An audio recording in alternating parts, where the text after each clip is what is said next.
दोस्तों, आज मैं आपको एक ऐसा अपडेट बताने जा रहा हूं जो सिर्फ खबर नहीं बल्कि भारत की आंतरिक सुरक्षा, भविष्य की रणनीति और नागरिक पहचान से जुड़ा हुआ एक बहुत बड़ा फैसला है जो पिछले दिनों लिया गया। लेकिन भविष्य में इसका कितना असर होगा इसे मैं आपको बताऊंगा।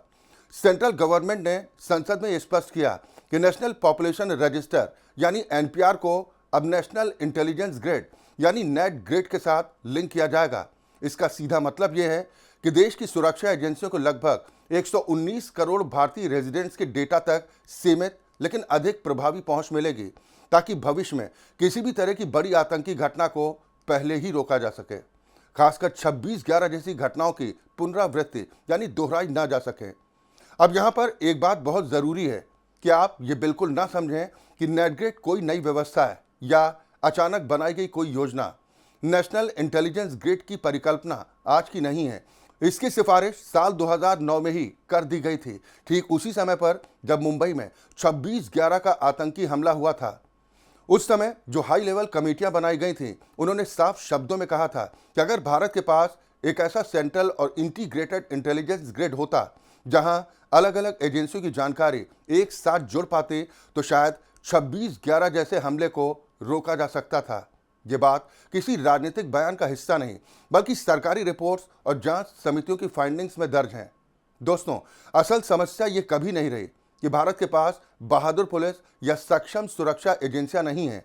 समस्या ये रही है कि जानकारी तो थी लेकिन वो बिखरी हुई थी।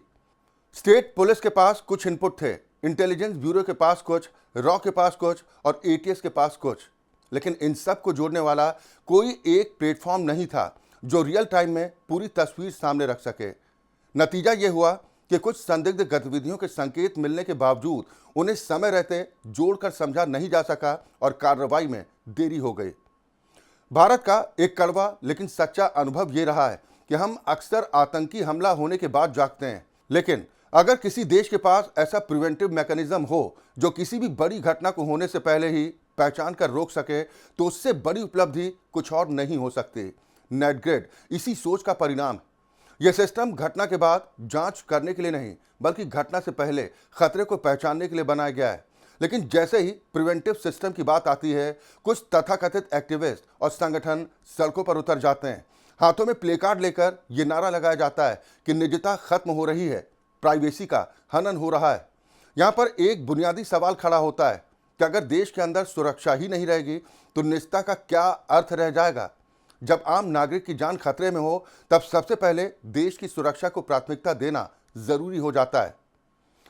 दोस्तों, साल 2009 में बनी कमेटियों ने यह भी बताया था कि उस समय इंटेलिजेंस सिस्टम पूरी तरह से साइलो में काम कर रहा था। अलग अलग एजेंसियों के पास पजल के टुकड़े थे, लेकिन कोई ऐसा ग्रिड नहीं था जो उन टुकड़ों को जोड़कर एक पूरी तस्वीर बना सके। और इसी वजह से जानकारी होते हुए भी समय पर एक्शन नहीं लिया जा सका। यह उस समय की सरकार और सिस्टम की एक बड़ी विफलता थी और इसे स्वीकार करना जरूरी है। दोस्तों, नेटग्रिड को 2009 में कॉन्सेप्चुअलाइज किया गया था। 2010 में इसे गृह मंत्रालय से जोड़ा गया और 2011 में इसका शुरुआती फेज भी शुरू हुआ। लेकिन इसके बाद राजनीतिक प्राथमिकताएं बदलीं, चुनाव आए, घोटाले सामने आए और ये पूरा प्रोजेक्ट धीरे धीरे पीछे चला गया। नतीजा ये हुआ कि एक बेहद जरूरी सुरक्षा व्यवस्था को पूरी तरह ऑपरेशनल होने में लगभग 2019 से 2022 तक का समय लग गया। अब जाकर यह सिस्टम 2024 तक पूरी तरह कार्यशील हो पाया है। अब सवाल यह है कि नेटग्रिड असल में करता क्या है। यह कोई जासूसी मशीन नहीं है बल्कि एक सिक्योर इंटेलिजेंस शेयरिंग प्लेटफॉर्म है। इसके जरिए सुरक्षा एजेंसियों, स्टेट और सेंट्रल पुलिस और जांच एजेंसियों को रियल टाइम में अलग अलग डेटाबेस तक पहुंच मिलती है। जब तक डेटा रियल टाइम में साझा नहीं होगा, तब तक किसी भी बड़ी घटना को होने से पहले रोकना संभव नहीं है। दोस्तों, अब आते हैं एनपीआर को नेटग्रिड से जोड़ने के मुद्दे पर। सबसे पहले यह समझना जरूरी है कि नेशनल पॉपुलेशन रजिस्टर कोई नई व्यवस्था नहीं है। इसे साल 2010-11 में लागू किया गया था और उस समय केंद्र में यूपीए की सरकार थी।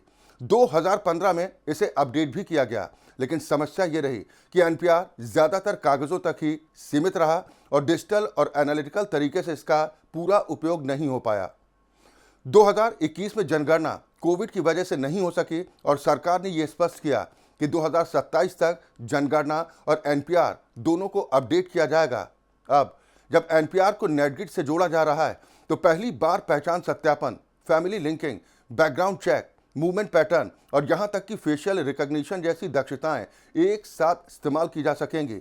इससे सुरक्षा एजेंसियां किसी भी संदिग्ध गतिविधि को पहले ही पहचान पाएंगी। एनपीआर को लेकर यह भी भ्रम फैलाया जाता है ये सीधे एनआरसी है, जबकि सच्चाई यह है कि एनपीआर एनआरसी का आधार हो सकता है, लेकिन एनपीआर खुद एनआरसी नहीं है। एनपीआर का मूल उद्देश्य ये जानना है कि देश में कौन रह रहा है। अगर कोई व्यक्ति अवैध रूप से रह रहा है या नागरिकता की प्रक्रिया पूरी नहीं की गई है तो उस पर सवाल उठना स्वाभाविक है। देश के संसाधनों पर पहला अधिकार देश के नागरिकों का ही होना चाहिए। अब बात करते हैं नेटगिट के एनालिटिकल टूल यानी गांडीव इंटरफेस की। दोस्तों, जैसे अर्जुन का धनुष गांडीव धर्म की रक्षा के लिए जाना जाता है, वैसे ही ये टूल देश की सुरक्षा के लिए काम करता है। ये tool facial recognition, multi source data correlation और पैटर्न एनालिसिस के जरिए ये पहचानने में सक्षम है कि कोई व्यक्ति या नेटवर्क संदिग्ध गतिविधियों में शामिल है या फिर नहीं। अगर कोई व्यक्ति बार बार संदिग्ध स्थानों पर जा रहा है, असामान्य ट्रांजैक्शंस कर रहा है या फर्जी पहचान का इस्तेमाल कर रहा है तो सिस्टम खुद ब खुद उसे फ्लैग कर देता है।